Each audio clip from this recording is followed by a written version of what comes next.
go against Who That Nation, you got to bring your hard hat.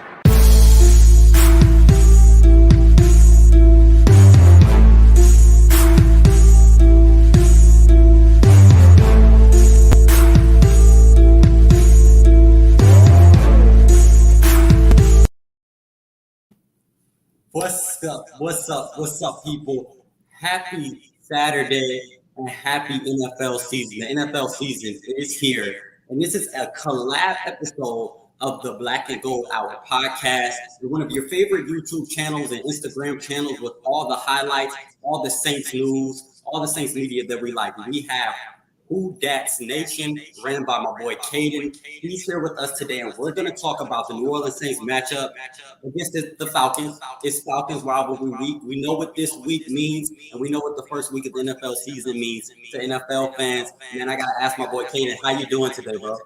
I'm doing good, man. I'm excited. Just less than 24 hours away. Can't come fast enough. Man, it feels like I'm so excited for football. I was actually watching the LA Rams as if I cared about that team at all on Thursday. Josh Allen looked good. Gabe Davis is all over the field. And Stephon Diggs, he broke our heart in the past, but he looked good on Thursday night, man. So we're super excited about football, man. But I got to ask you, Kadin, because I'm from Maryland, man. I live in Maryland right now, born and raised in Virginia, man. And you're on the West Coast, man. So I got to ask you, bro, how did you become a New Orleans Saints fan, bro? Let's start there. Well, it started off, I was just watching football, and at the bottom, I saw, it was actually a Saints and Falcons game, and I saw the Saints logo, and I was like, oh, that looks pretty, cool. And then I just stuck with that ever since. It's always just been Saints. That's what's up, bro. For me, man, I've already said it before to the people who have watched the show before. But honestly, bro, like when I first started watching football, I was a basketball fan first. Allen Iverson, all of that in the Virginia Beach area was huge. So one day I was just watching the NFL draft with my dad, and Reggie Bush was drafted, and Drew Brees was signed to the team, man. And from there, I hopped on at a good time. It was based on my age, me being 11. At the time, like I came in at the right time. And my dad was like, "You're gonna be a Saints fan. You're gonna bleed black and gold." And like if he had told me that like 2 years before, when the Saints were not that good, it'd have been hard for me to rock the black and gold. But I came in at the right time, and the love for the team is still here, regardless of Drew Brees. If Reggie Bush is here, it doesn't matter. I'm Who That Nation for life, man. So I gotta kind of tap in with you, man. Like the first game of the season is coming up.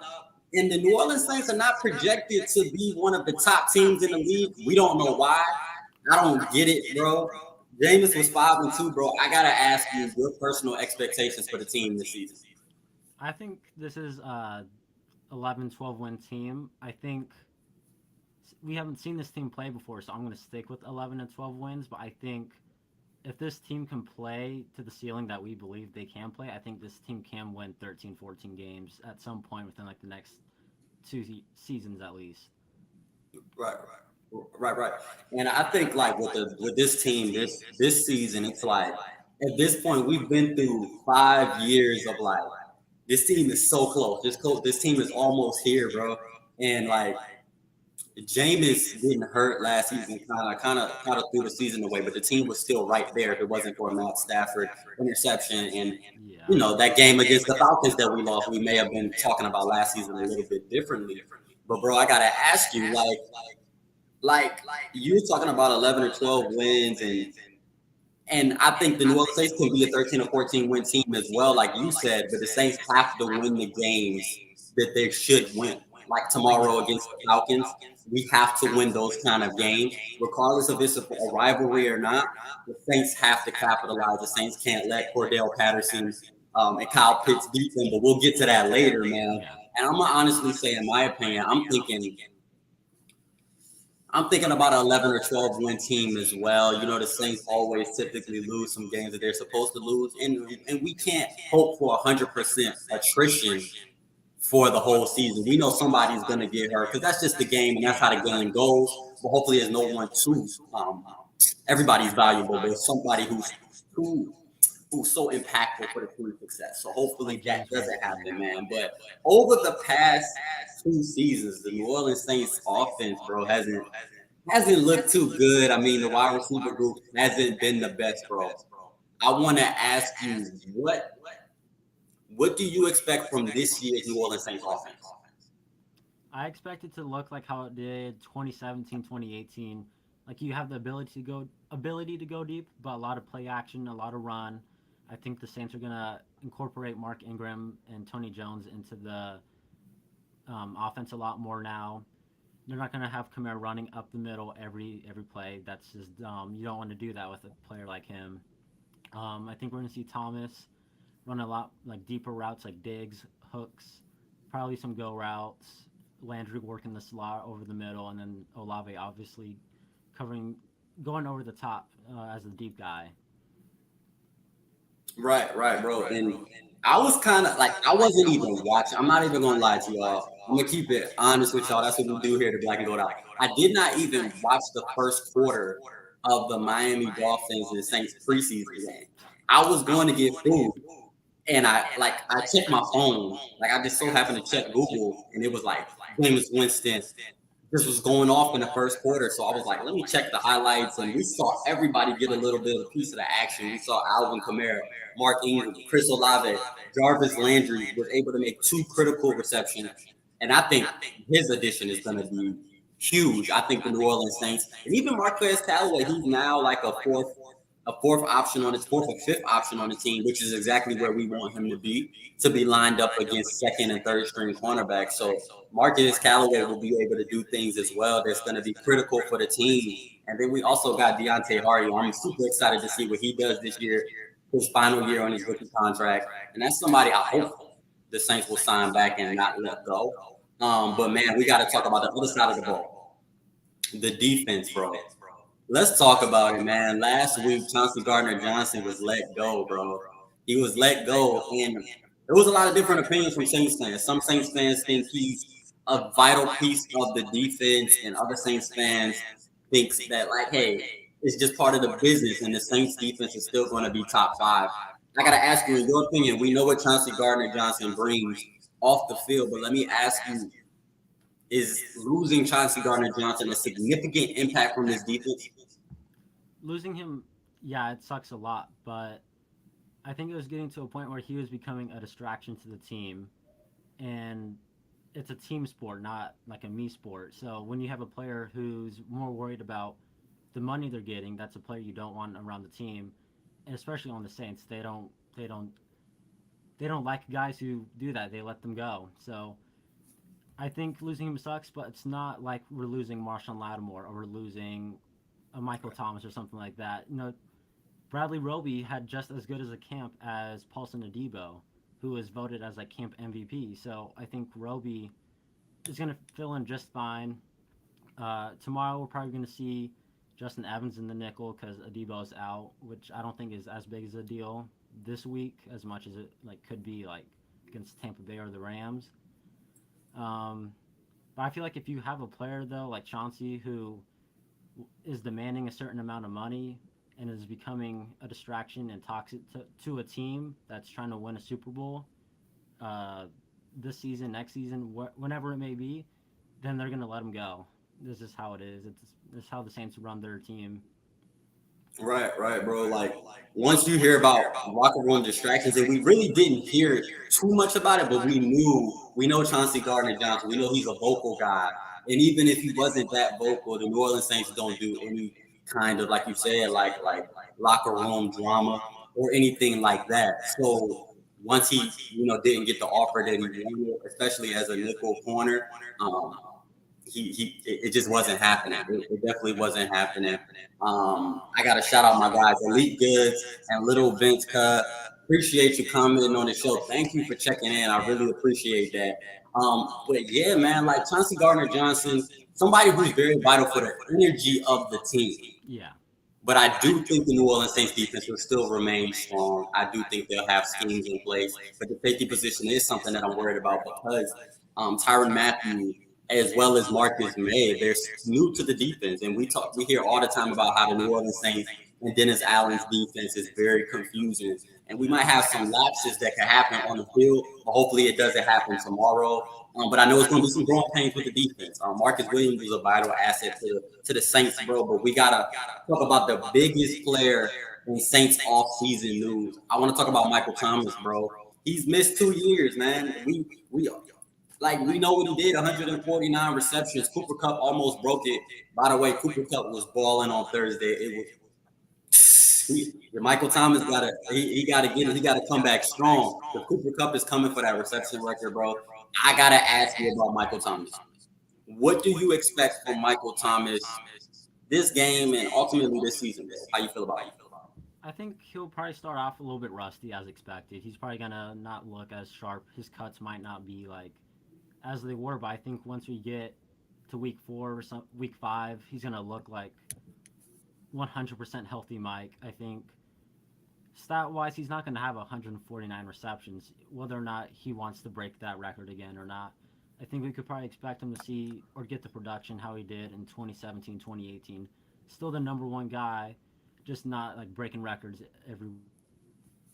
Right. I think I agree with you as well. Like Michael Thomas is one of those guys where Drew Brees really trusted him. Drew Brees was really, throwing him the ball as much as possible. Like Drew Brees was hitting him when Drew Brees finds a target. Drew Brees is he's gonna spam that target like he did with Jimmy Graham as well as Michael Thomas. But this time around, Jameis Winston, he's spreading the ball all over the place. We saw that in the preseason game. And that's what you ultimately want in a team. So if Michael Thomas doesn't get the reception records, but the New Orleans Saints offense is more efficient, I don't know how you can be more efficient other than when Drew Brees was here. But Jameis Winston definitely looked like he could command the offense in the preseason game. So I think the New Orleans Saints, although Michael Thomas may take a dip in stats, I think the New Orleans Saints offense will go back up to what we saw, man. Maybe, when Pete Carmichael was coaching in 2012 or something. Like, I don't know. Like, the sky's the limit with this offense. And health is the main factor, bro. But I got to ask you about the Falcons, man. They're not projected to be one of the best teams in the league, but this is a rivalry where anybody can win any given Sunday. You cannot take this team lightly. We saw what happened last year. Let me ask you, who are some players on the Falcons that you got to look out for?